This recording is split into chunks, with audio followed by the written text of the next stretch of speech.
hujan turun, air hujannya itu menimbulkan genangan di mana-mana. Yang penting genangannya jernih. Sedikit aja ada genangan, dia udah cukup. Jadi nggak perlu dipikirkan genangan yang harus besar banyak gitu. Enggak, dia dikit aja dia sudah bisa melepaskan telurnya. Sekali lepas itu 200 sampai 400 telur yang akan berkembang menjadi 200 sampai 400 nyamuk dewasa. 1 ekor. Wah, dalam waktu sekitar seminggu. Iya, nggak ikut KB mereka. Jadi itu sebetulnya adalah penyakit akibat virus. Virus ini ditularkan melalui nyamuk. Jadi dia nggak bisa langsung dari orang ke orang nular gitu. Dan nyamuknya kebanyakan yang membawa si virus ini adalah nyamuk jenis Aedes aegypti. Aedes aegypti.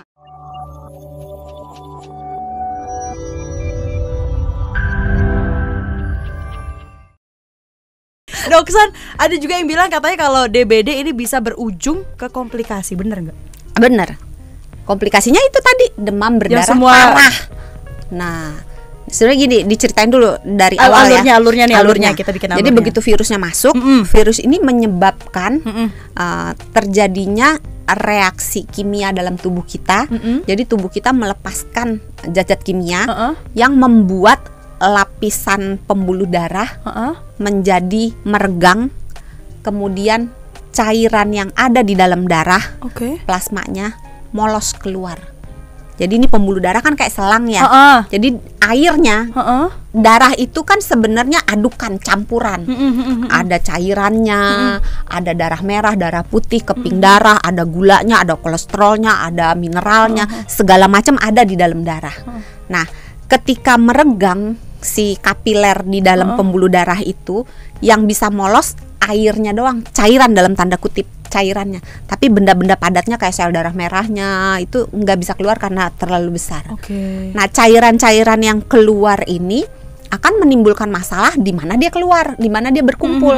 Kalau cairannya itu berkumpulnya di selaput antara paru, maka akan terjadi keadaan yang namanya efusi pleura, di mana paru-parunya itu nggak bisa mengembang karena kehambat sama cairan yang merembes tadi di rongga paru-paru itu. Jadi mau ngembang nggak bisa, maka orangnya akan sesek, atau dia berkumpul di rongga perut, jadi bikin perutnya nggak enak. Nah, semakin banyak cairan yang keluar sampai satu titik, maka infusan yang masuk atau cairan yang diminum nggak kekejar.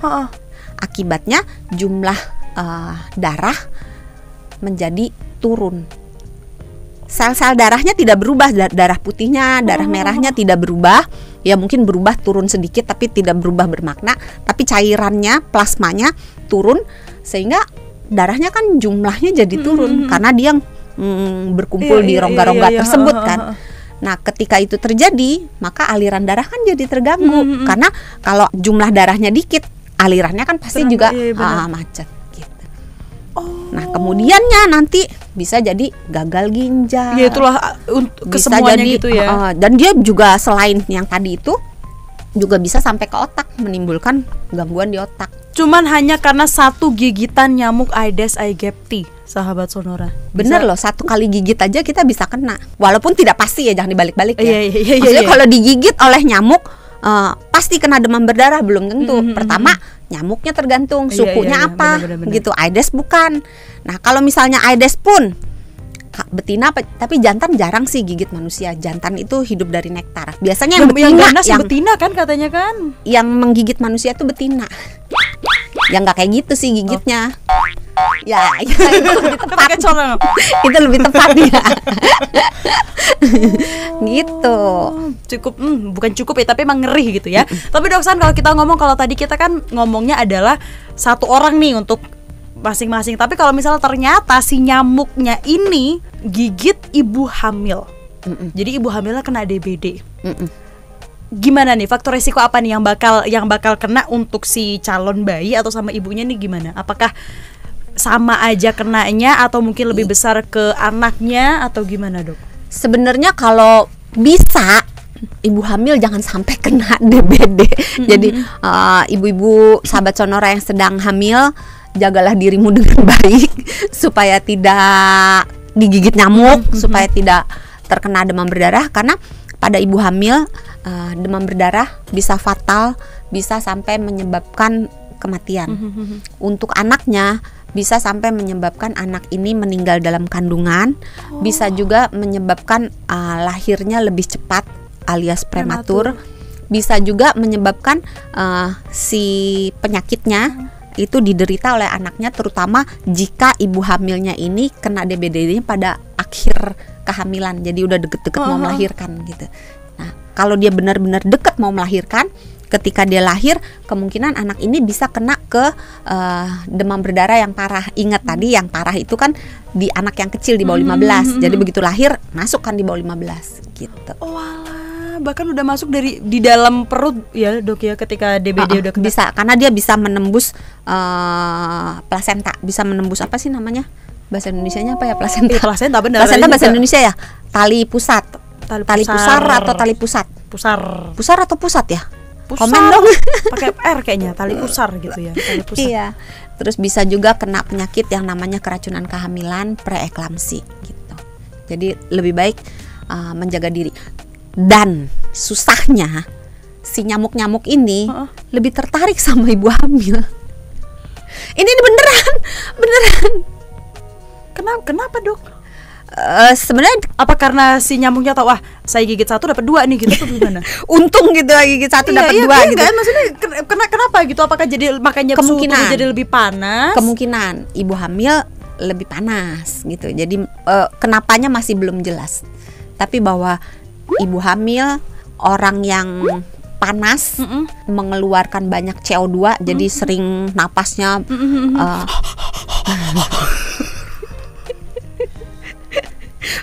orang yang banyak berkeringat, terus orang yang memakai beberapa jenis parfum, terus orang-orang yang makannya gula, sesuatu yang manis, sesuatu yang asin, yang hobinya makan manis-manis, asin-asin sama pedes-pedes, sama peminum bir, itu disukai oleh nyamuk-nyamuk.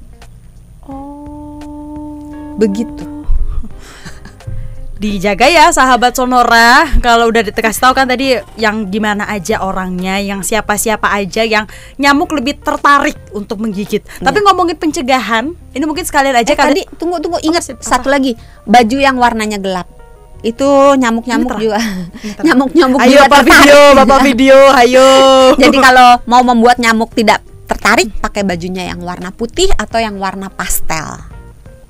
Bukan makan pastel. Enak tuh. Tapi kita sekaligus untuk nutup kali ya, Doksan ya, karena tadi dibilang untuk ibu hamil ini juga disarankan ya menjaga diri gitu kan. Mungkin gak hanya untuk ibu hamil tapi juga untuk seluruh sahabat Sonora. Mungkin bisa dilakukan pencegahan. Caranya gimana, Doksan? Pencegahannya sebenarnya sederhana. Yang pakai MM itu loh. Yang tadi Bu Guru sudah katakan. Mari kita tes kembali. M yang pertama, menguras. Ya bener kan, masuk kan? M yang kedua, apakah termasuk menyikat? Harusnya masuk sih, tapi dari pemerintah menguras doang. Yang M kedua, ya, menutup. Iya betul, iya, menutup. Nah, jadi kalau ada genangan-genangan air ditutup. Yang satunya lupa. Mengubur. Oh iya. Sebenarnya ada M lagi, satu lagi. Apa? Memanfaatkan kembali alias mendaur ulang. Supaya barang-barang, iya, misalnya ada mangkok, dibikin jadi tempat perhiasan misalnya gitu lah. Supaya tidak ada barang-barang yang sebenarnya kalau dari Dokter Santi tambahin 1M lagi, menjaga kebersihan. Ini agak susah gampang menjaga kebersihan memang. Karena nyamuk ini sering berkerumun, ya mereka bikin arisan. Kalau kita sering gantung-gantung baju gitu, atau kaos kaki yang bekas dipakai, disumput-sumputin, nah mereka bersenang lah di situlah. Party gitu. Itu kalau kayak diskotiknya mereka gitu. Kalau ada gantungan baju, ada kotor-kotor gitu. Iya, ini juga di kantor ini karena lagi banyak nyamuk, jadi menghindari biasa. Kalau kita kan penyiar nih seneng banget nih naro jaket-jaket di kursi, kadang yang gelap-gelap sampai bertumpuk banyak-banyak gitu. Sekarang kita lagi mengurangin ya. Jadi untuk sahabat-sahabat Sonora juga mungkin punya teman-teman di kantor yang buang aja kalau lihat. Jangan dibuang. Jangan dibuang. Salah ya, salah. Disimpan aja. Bawa pulang aja. Bawa pulang. pulang, apalagi masukin ransel. Apalagi yang warna outernya mungkin yang ditinggal kain-kainnya adalah kain-kain yang gelap ya. Iya. Dikira wah ada party nih, yuk masuk yuk gitu. Jadi kayak lebih baik dibawa pulang. Itu tadi kalau untuk pencegahan. Kalau pengobatan, Doksan? Pencegahannya kan belum selesai. Banyak, masih ada plusnya. Kalau itu kan mengurangi jumlah nyamuknya. Kalau yang plusnya itu menjaga supaya kita tidak terkena gigitan nyamuk. Dengan cara itu tadi memilih pakaiannya, terus pakai bajunya yang tangan panjang. Terus kalau bisa di sininya ada apa namanya? Oh, yang karet untuk karetnya penutup. Kalau misalnya ini longgar-longgar, nyamuk kan bisa nyelusup ke dalamnya gitu kan, walaupun kemungkinannya kecil tetapi tetap ada gitu. Jadi pakai yang ada karetnya, pakai celana panjang gitu. Terus kalau tidur pakai kelambu. Terus iya, jadi kayak anak bayi ya. Iya. Terus pintu-pintu dikasih kasa, jendela-jendela dikasih kasa gitu. Terus nanam pohon-pohonan yang tidak disukai nyamuk gitu. Terus kalau ada kolam atau genangan air kasih ikan yang memakan nyamuk gitu-gitulah. Yang bisa berarti itu cara pencegahannya. Pengobatan kalau misalnya seseorang udah kena DBD, bener nggak sih makannya ini apa? Jambu biji. Sebenarnya pengobatan yang secara pastinya nggak ada. Terus jadi gimana? Jadi pengobatannya itu pengobatan yang dilakukan itu hanya mengurangi gejalanya. Jadi misalnya kalau orangnya demam, orangnya demam dikasih obat anti demam. Tapi obat anti demamnya kalau kita belum bisa menyingkirkan kemungkinan demam berdarah, jangan menggunakan obat-obat yang jenisnya seperti ibuprofen atau aspirin. Itu malah mempermudah terjadinya perdarahan dan ada efek sampingnya, bikin perutnya nggak enak. Sementara demam berdarah itu bisa menimbulkan rasa tidak enak di perut, di ulu hati rasa nggak enak, mual, muntah, tidak nafsu makan akan bertambah parah. Jadi gunakan jenis yang paracetamol. Nah, kalau misalnya orangnya sakit perut, kasih obat sakit perut gitu.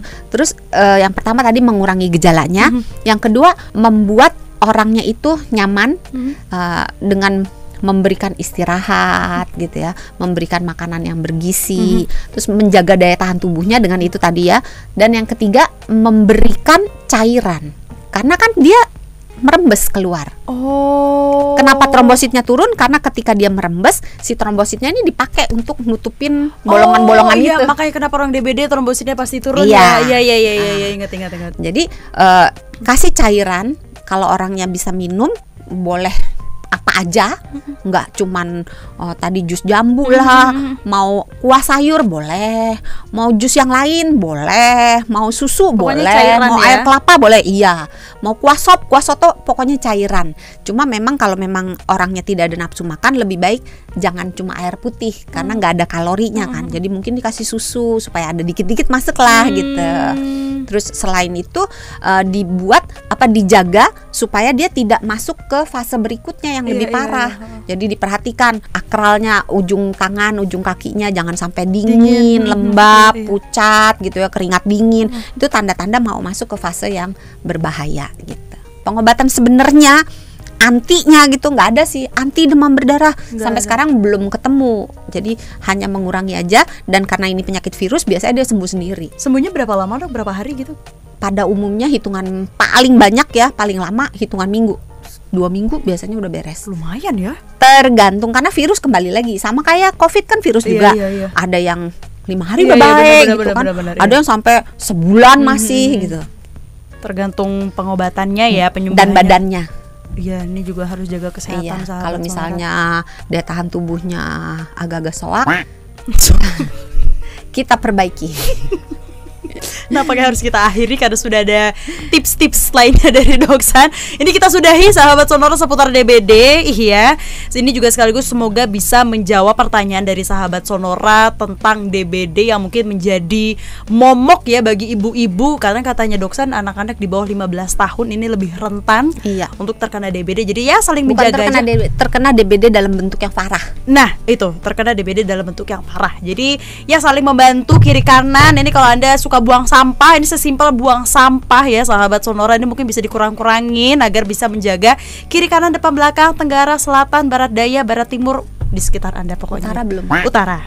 Apalagi Doksen yang belum? Selatan. Selatan. Terus Tadi timur barat udah juga. Udah itu aja. Kita pamit aja sahabat Sonora, kita ketemu lagi di Kamu Sehat lainnya. Sebelum pamit silakan dong. Biasanya ada sehat itu mudah, sehat itu murah. Sehat itu mudah, sehat itu murah. Kita ketemu lagi di episode lainnya. Bye.